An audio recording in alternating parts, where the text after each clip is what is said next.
Assalamualaikum. Kami dari kelompok 3 yang beranggotakan saya, Anastasia Veronica Oscar, Hardiansyah, Jessica, Lydia Mariana, Sari Dewi Wardani, Rodi Kamelinia, dan Yuli Fatmawati. Yang akan kami bahas adalah biaya mutu dan lingkungan. Terdapat 7 materi, yaitu pengertian mutu, biaya mutu, laporan biaya mutu, informasi biaya mutu, total kualitas manajemen, biaya lingkungan perusahaan, dan terakhir adalah produktivitas. Baik, kita masuk pada pembahasan pertama. Pengertian mutu. Mutu adalah kepuasan konsumen. Kepuasan artinya kebutuhan perasaan terpenuhi dalam mengonsumsi barang atau jasa. Barang atau jasa dapat dikatakan bermutu jika sesuai dengan kepentingan, pikiran, dan perasaan konsumen. Menurut Hansen dan Mowen, tahun 1997, halaman 5-6, mutu dalam 8 dimensi yaitu 1. Kinerja, 2. Estetika, 3. Kemudahan dan perawatan, 4. Keunikan, yang kelima keandalan, 6. Tahan lama, 7. Tingkat kesesuaian, dan 8. Pemanfaatan. Materi yang kedua yang akan kita bahas yaitu mengenai biaya mutu. Definisi biaya mutu adalah biaya yang timbul karena produk yang dihasilkan mutunya jelek sehingga tidak disukai oleh konsumen. Menurut Hansen dan Mowen, tahun 1997, biaya mutu terdiri dari biaya pencegahan. Biaya pencegahan adalah biaya untuk mencegah dihasilkan mutu yang jelek. Biaya penilaian. Biaya penilaian adalah biaya mendeteksi mutu yang jelek. Biaya kegagalan internal. Biaya kegagalan internal adalah biaya karena produk gagal memenuhi persyaratan dan kegagalan diketahui sebelum produk dijual. Biaya kegagalan eksternal. Biaya kegagalan eksternal adalah biaya karena produk gagal memenuhi kepuasan pelanggan setelah terjual. Materi selanjutnya adalah laporan biaya mutu. Dalam laporan biaya mutu terdapat 2 pandangan nih. Yang pertama pandangan tradisional, yang kedua pandangan kontemporer. Pandangan tradisional menyatakan trending of biaya produk gagal dan pencegahan serta biaya penilaian. Trending of ini menghasilkan tingkat kinerja optimal yang disebut tingkat mutu yang dapat diterima, yaitu jumlah produk cacat yang diizinkan meminimalisir total biaya mutu. Yang kedua, pandangan kontemporer mengandalkan pada pengendalian mutu total, yaitu menegaskan bahwa konflik di antara biaya kegagalan, penilaian, dan pencegahan adalah lebih bersifat dugaan daripada real.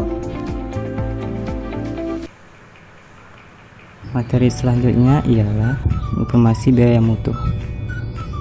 Informasi biaya mutu dapat digunakan untuk yang pertama, mengevaluasi kinerja, dan yang kedua, memperbaiki berbagai keputusan manajerial, misalnya untuk penetapan harga strategis dan analisis produk baru. Selanjutnya ialah total kualitas manajemen adalah suatu cara memperbaiki untuk meningkatkan proses bisnis secara terus-menerus atau cara memperbaiki dan meningkatkan efektivitas dan efisiensi penggunaan sumber daya perusahaan untuk memenuhi kebutuhan pelanggan dan memuaskan pelanggan. Nah, manajemen terus meningkatkan kualitas kerja, yaitu perencanaan, pengorganisasian, pelaksanaan, dan pengendalian. Kemudian pelanggan. Nah, pelanggan itu ialah sumber laba dalam bisnis, sehingga perusahaan harus mampu memenuhi kebutuhan dan kepuasan mereka, dan laba itu juga merupakan loyalitas dari pelanggan, sehingga loyalitas pelanggan ialah ruh perusahaan.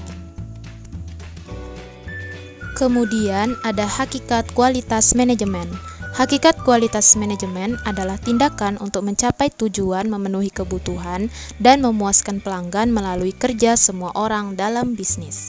Nah, kemudian siapa pelanggan itu? Pelanggan ialah pembeli dan pengguna produk, karyawan, kreditur, pemasok, pemerintah, masyarakat, dan pemilik perusahaan. Nah, semua tingkat manajer dalam perusahaan harus meningkatkan kualitas kerjanya. Bagaimana caranya? Yang mana untuk melaksanakan semuanya itu, manajer harus membandingkan rencana kerja yang dibuat berdasarkan pesaing, standar, dan sumber daya yang tersedia dengan kinerja untuk mengetahui tingkat penyimpangan. Nah, sekarang kita akan membahas tentang biaya lingkungan perusahaan. Biaya lingkungan adalah pengorbanan untuk menjaga kelestarian perusahaan. Yang dimaksud dengan lingkungan perusahaan adalah objek di luar perusahaan yang terdiri dari lingkungan alam, lingkungan ekonomi, lingkungan sosial, lingkungan politik, dan lingkungan budaya. Biaya lingkungan harus dikelola dengan efektif dan efisien agar 1. Produk harus lebih berdaya guna. 2. Perusahaan dalam melakukan pengurangan biaya dengan cara A. Mengurangi dampak negatif lingkungan. B. Mengonsumsi sumber daya alam secara efektif. Nah, sekarang kita bisa lihat gambar dari alur biaya siklus hidup. Dari material menuju ke produksi, dari produksi menuju ke pengepakan, lalu menuju ke penggunaan produk. Penggunaan produk menghasilkan sampah. Dari sampah bisa didaur ulang untuk diproduksi kembali. Artinya apa? Perusahaan harus mampu mendaur ulang sampahnya agar dapat mengurangi biaya lingkungan. Materi kita selanjutnya, produktivitas. Produktivitas adalah efisiensi penggunaan input dalam memproduksi output barang dan jasa yang berhubungan dengan pelaksanaan tugas untuk mencapai tujuan dari sumber daya yang dikorbankan untuk melaksanakan tugas tersebut. Sistem produktivitas dalam kegiatan industri dapat digambarkan sebagai hubungan, yaitu input, proses, dan output. Berikutnya, kita masuk ke dalam produktivitas sumber daya manusia. Teman-teman bisa melihat alur produktivitas SDM seperti gambar di bawah ini. Yang pertama, ada SDM. SDM merupakan bagian dari input yang terdiri dari tenaga kerja, manajerial, dan lain-lain. Kemudian ada alat kerja dan kerjasama, merupakan bagian dari proses yang berhubungan dengan efektivitas dan efisien. Kemudian adalah badan nilai organisasi, yang merupakan bagian dari output. Kenapa? Karena barang atau jasa yang telah dihasilkan akan menghasilkan laba dan nilai organisasi. Setelah itu barulah terjadi produktivitas. Produktivitas adalah output dibagi input sebagai umpan balik untuk memperbaiki output, proses, dan input agar dapat menaikkan produktivitas secara terus-menerus. Jadi, semua kegiatan itu sangat tergantung pada kemampuan sumber daya manusianya. Sekian presentasi dari kelompok 3. Apabila ada kesalahan atau kekurangan, kami mohon maaf. Atas perhatian rekan-rekan dan dosen pengampu, kami ucapkan terima kasih. Assalamualaikum warahmatullahi wabarakatuh.